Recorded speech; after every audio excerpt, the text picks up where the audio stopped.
When I was a kid in school, they showed me symbols on a card. Then they sent them from a locked and bolted room. I had to fake that it was hard. Wave, triangle, circle, square. I got them crystal clear by the hour. And then I said, can I please take a rest? I didn't want them to know that I was possessed with psi power. This is Outlaw Bookseller, and it's time to look at HAWKLORDS 25 years on.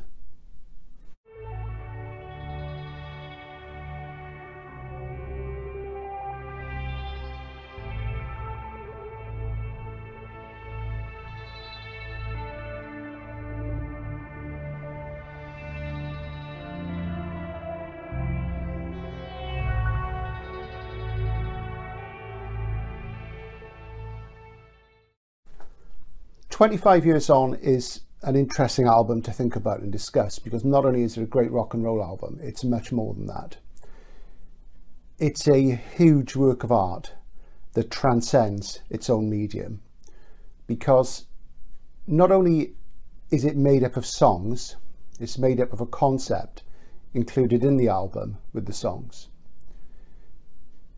I posted a video recently about 2001 in which I said that I doubted whether many people understood 2001 unless they read the tie-in novel which was published simultaneously. I've always believed that a work of art should be complete in itself and doesn't need an explanation. However, of course, there are exceptions that prove the rule, and 25 Years On is one of them. This fairly recent reissue on CD, which contains bonus tracks, the usual sort of thing you get, also contains the full text of the concept of 25 Years On as outlined by Calvert and Bubbles, Barney Bubbles, and it's very, very interesting because it has massive implications for industrial society and the way things have been, the way things are going, the way things are. And the more I think about it, the more chilling I find it. When you read the concept inside here, you very much get a sense of various influences upon it, from William Burroughs to J.G. Ballard, and I found particular links with the early pre-feature length films of David Cronenberg, especially Crimes of the Future and Stereo, which were filmed silently and have voiceovers, and the text inside 25 Years On reminded me of those enormously. Now, of course, 25 Years On is largely about an industry called Pan-Transcendental Industries, who form in the 1950s and mesh religion, science and capitalism into a kind of global domination, where everything is metaphoricized into something mundane, including angels' wings being excluded and included and remodeled into car doors. It's a complex and wide-ranging text inside the album, which I'm not going to discuss in depth because I think it requires an essay rather than a video essay, which sometime I will tackle. But it has wide-ranging implications, as I say, for the album. We have to think about when this appeared. 1978, Hawkwind were gone. Calvert and Brock decided to form a new band, HAWKLORDS. Why they chose that designation, I've never felt that's very, very clear. And it didn't seem to be such a sort of break with the past as was initially conceived by Calvert and Bubbles, and to an extent Dave Brock, because of course there was a carryover. Simon King was initially present, Simon House played on some of the tracks. But in 1978, the musical landscape in the UK had moved from punk rock to post-punk. And some of the big records of the year were Black and White by the Stranglers from March, these days increasingly recognised as the first post-punk album, despite the fact that Joy Division are always mentioned in that context. Of course, Joy Division was supporting the Stranglers then. And Magazine, whose Real Life appeared that year, two definitively post-punk rock albums where increased sophistication of musical arrangement, the presence of synthesizers, what have you, allowed a certain amount of progressive mores to seep into the new wave. And of course, with Steve Swindle's keyboards, HAWKLORDS 25 Years On had elements of that. Also had new bassist Harvey Bainbridge, who had a big impact on the band over the decade that followed, the band Hawkwind, that is. So I'm always uncertain whether to think of this as a Hawkwind album or not a Hawkwind album. Of course, the songs end up in the Hawkwind repertoire live. But let's look at it. It's grey, black and white, stark, and yet it has this pink there. Pink Dayglow, of course, very much one of the colours of punk rock in 1977, as celebrated in songs like The Day the World Turned Dayglow by X-Ray Specs, who were almost certainly influenced by Hawkwind. The geometric style, Barney Bubbles design aesthetic, and the very harsh pictures which were included in the album and in the show, which we're yet to see that infamous video of, all point towards a design aesthetic that is definitively beyond the time of hippies. It is something else. Even the single, when it was finally issued by Charisma on 12-inch, was on grey vinyl. Here it is here.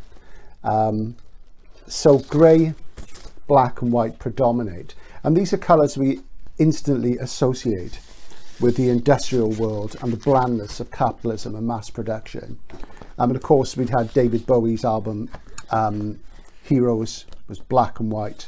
The album he made with Iggy Pop, under Iggy's own name, The Idiot, had a song called Mass Production, which was slathered in synthesizers and drones. So HAWKLORDS was very, very much in the 10 of the times, and yet it was different because of the presence of some of the sonorities of people like Simon King. And it had initially a deceptive opener in a science fiction song, a straightforward science fiction song, Psi Power, and the implication of the Zener cards. But straight away, I bought these as a prop just for these video, and I didn't realise you could actually get them until I looked them up. I thought, oh, you can actually get them, that's great. And I knew they'd been used in experiments by J.B. Rhine and what have you, to try and prove telepathy and looking at chants and what have you. And of course, in the lyrics of Psi Power, which are absolutely brilliant, Carver recounts the first person narrative of a man, a young boy initially, then a man who has psychic powers, who can read minds, and the benefits and the downsides that place upon his shoulders. These are familiar themes in SF, possibly best explored in novels like Henry Kuttner's Mutant, more recently in the brilliant Dying Inside by Robert Silverberg from the early 70s, possibly the finest novel ever written about telepathy, and definitely something you should read if you enjoy Psi Power. It has many close parallels about the person's relationship with women and what a burden it is, the lead-lined room and what have you. And another book on Psi Power I'd recommend, an obscure book by a great writer called Lee Kennedy, an American female SF author from the 80s, is a book called The Journal of Nicholas the American, which is quite hard to get, but if you can get it, do read it. It's fantastic.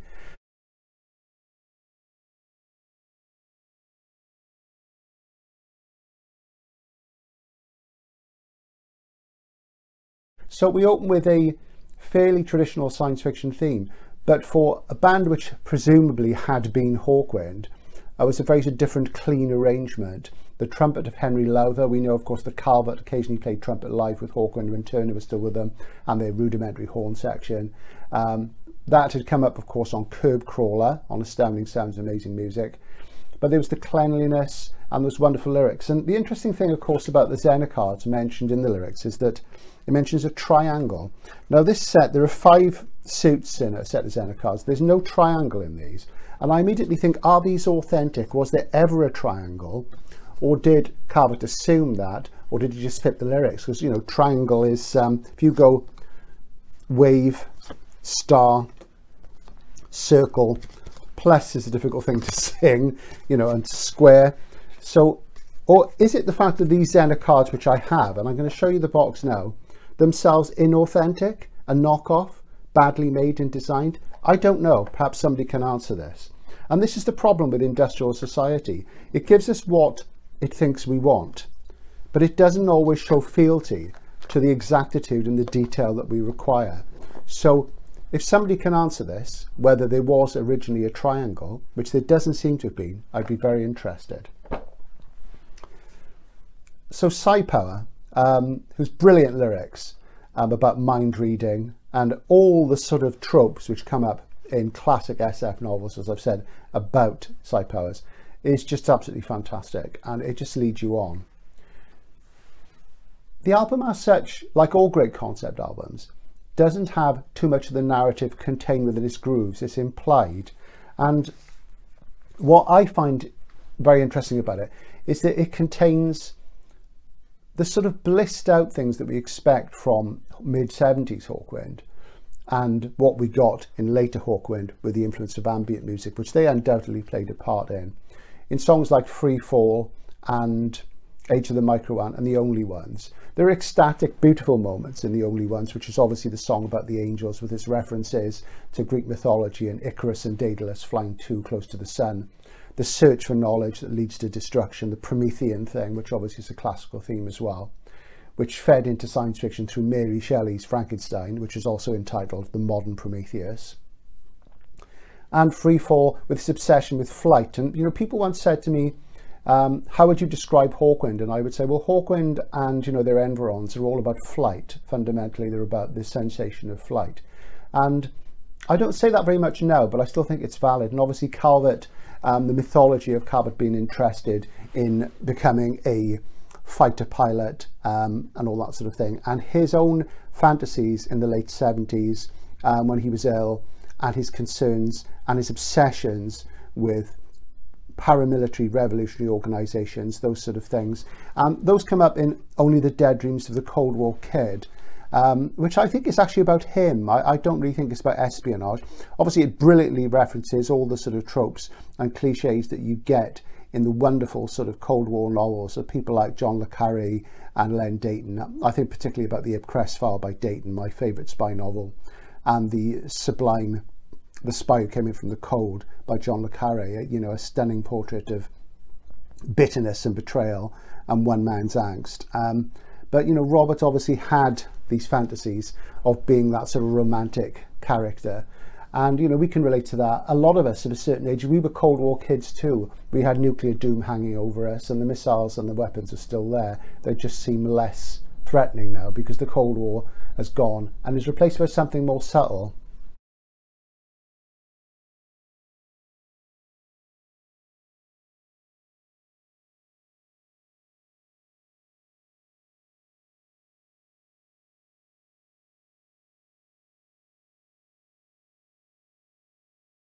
So that was there as well. And when I listen to this album, I tend to focus on those more sort of blissed out parts, on the cleverness of the lyrics and the cleanness and beauty of the production. But there's a very dark side as well to this, aside from the concept. There's the very dark side which comes in things like automaton. Is that automaton incorrectly spelled? Is it meant to be automotion? Does it matter? And 25 years. And the Age of the Microman, because of course Calvert said that the album was about the dilemma of the small man and what he struggled against every day. And all of us who work full time, and if we work for particularly low wages, we are the small men. You know, we are at the bottom of society, but we're also slaves to capitalism, and sometimes we collude with it in what we make or what we do. And it seems unavoidable in our society. And obviously Barney Bubbles, if you can get hold of this, I know it's very, very rare now, it's got some wonderful material about the HAWKLORDS tour with lots of pictures of the slides and what have you. I am going to do a video just on this book at some point when I can work it out to frame it properly and do it justice. If you can get hold of this, do. Hopefully it'll be reissued one day, because it's a wonderful monograph and biography about Bubbles' work, and it's superb, and it's essential for the Hawkwind fan and anybody who likes stiff records and all the wonderful graphic work he did. But going back to what I was saying about industrial society and jobs which are low paid. I come from industrial South Wales, so my grandfathers were both miners. Lots of people in my family were involved in mining. They both died in their 60s of diseases related to coal mining. My first job in 1983, 1984, which is about the time when I really got into Hawkwind, was at a factory in South Wales building car engines, funnily enough, for Ford. And at that time I was really into Hawkwind, and some of my slightly older colleagues, one of them had a copy of X in Search of Space and he'd seen the band at that time, Another was only a little older than me, and he'd managed to catch him at Cardiff Castle, and they played with Status Quo, the famous Cardiff Castle gig that we've all seen the wonderful iconic photographs from. And you know, it was interesting because the job was repetitive, boring, a week of nights, a week of days, shift work. I don't think you've really worked until you've actually done shifts and understood how debilitating they are and how bad they are for society as a whole, and how bad they are for people that have to do them. But of course you could earn quite good money. But I left after a year. I had loads of money. I'd say I always had at least 6 weeks money in my bank account. And despite the fact I was buying lots of Hawkwind albums, going to gigs and things. And I went to work in a bookshop, my first bookshop in Cardiff. And I used to play this a lot then and reflect on it because it was a new record to me then. And when you listen to 25 years of social reform and the repetition of 25 years of how people can spend their lives on shifts, just producing things, and the way in the concept written in the notes in the album of how pan-transcendental industries turn the sublime into the throwaway, just things to be bought and got rid of, and how they conflate consumer capitalism with a kind of religion.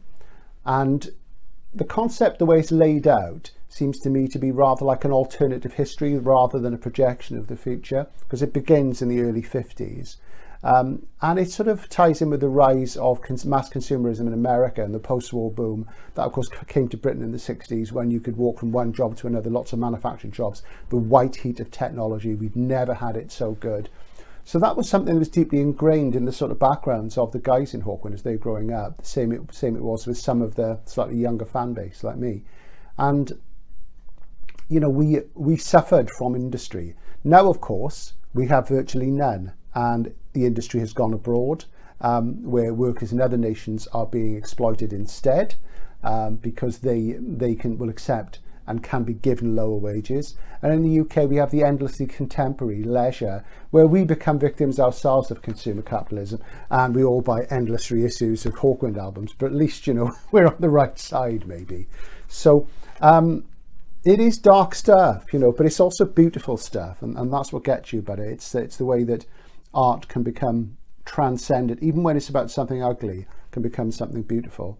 And I find these days that the track that affects me the most is the one which sums up the album. Even though I love sci-fi, I love its poetry, I love its science fiction genius. And I always have a great fun with Flying Doctor, which of course directly references not only a drug-taking Flying Doctor who's going across the outback in his Percival Proctor, which seems to reference Procter & Gamble, the pharmaceutical company. Of course, the Proctor is the name of the plane, and Calvert is obsessed with the aerospace thing, as we know. And then there's the wonderful retelling of the scene from Naked Lunch, where the appendectomy is performed with a rusty tin can. The Flying Doctor, Dr. Benway, the servant of control in Burroughs' universe. So that's there as well, wonderful literary reference there.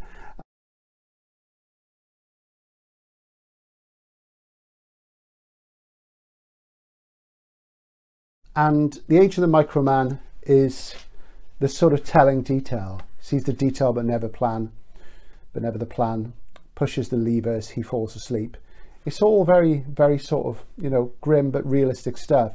And I find even now today that, you know, with the work we have to do, if you work at the lower end of things, you know, a lot of people can relate to this, and it's a very important record. And it ties in perfectly, as I say, with what was happening in post-punk at the time. I think of things like Outside Tokyo by the Stranglers, which describes a factory producing watches and how it'll produce those watches until the end of time. And it's very, very like that. That was in the air then, you know, the whole art school, sulfate, raincoat, Berlin axis of post-punk was the thing. And to me, this fits in with it perfectly, because of course bands like Magazine and the Stranglers, they had huge fan bases, they were popular, but at the same time the critics sometimes didn't get them and said, oh, you know, they're getting too prog, you know, they're not pure enough, they're not punk enough, what have you, you know, which is utter rubbish. But you know, they very much were the thing, and to me 25 years on is very much in that frame.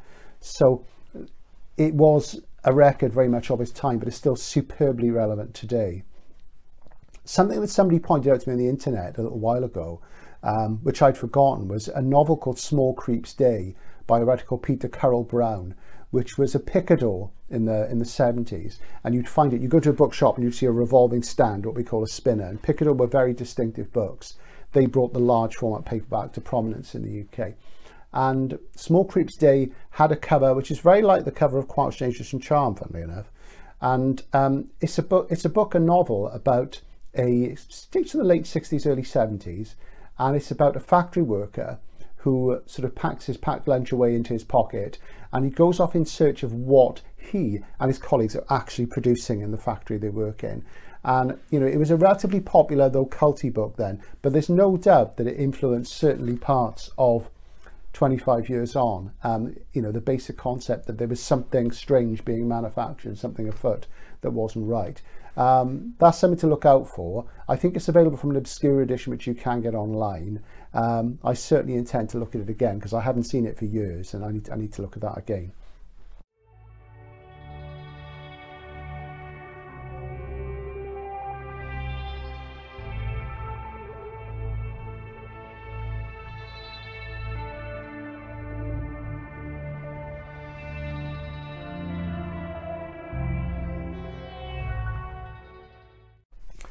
But it isn't all grim. You know, there are some laughs on the album. You know, there's Carvet's Wit, Flying Doctor. There's the beauty of House's violin on The Only Ones, and the wonderful acoustic guitar. And really, for me, this is one of the great albums, and it's certainly up there with the other Carvet albums. I would say my favourite remains Astounding because I love the colourful sort of sonorities, the songwriting of Quite Strangers and Charm, and the science fiction song, as I've already said, is just sublime.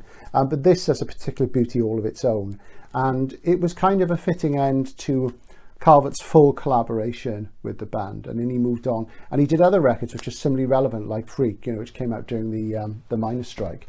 I remember being on strike myself at that time, only for a day or two at the factory, and it was very much insurrection was in the air, and the idea that we could continue to change capitalist society through showing the power of labour by not accepting that we could be trodden down, that we were willing to forego wages to see an increase in our standard and our level of respect. And that's something that's missing now, I feel. So that's my sort of sociological feelings, I guess, if you want to put it in a highfalutin way, on 25 years on. You can just look at it as a wonderful science fiction record with huge metaphoric impact. You can see it more directly as part of the whole post-punk milieu.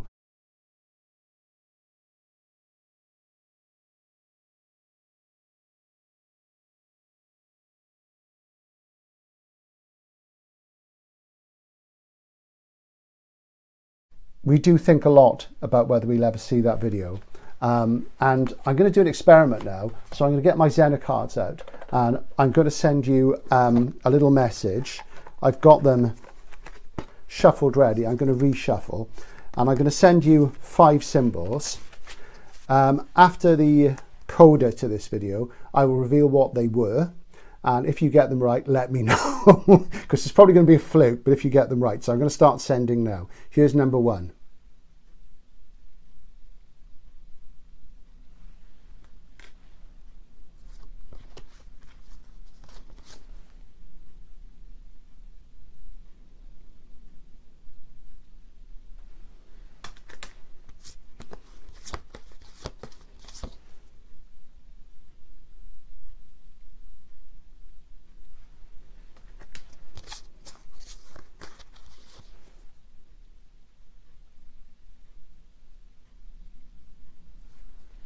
And finally,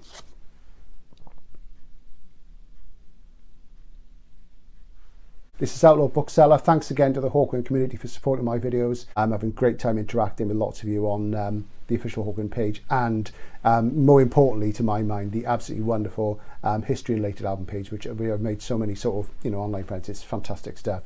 This is Outlaw Bookseller signing out. And remember, get into the locked and bolted room when you can before it gets too much.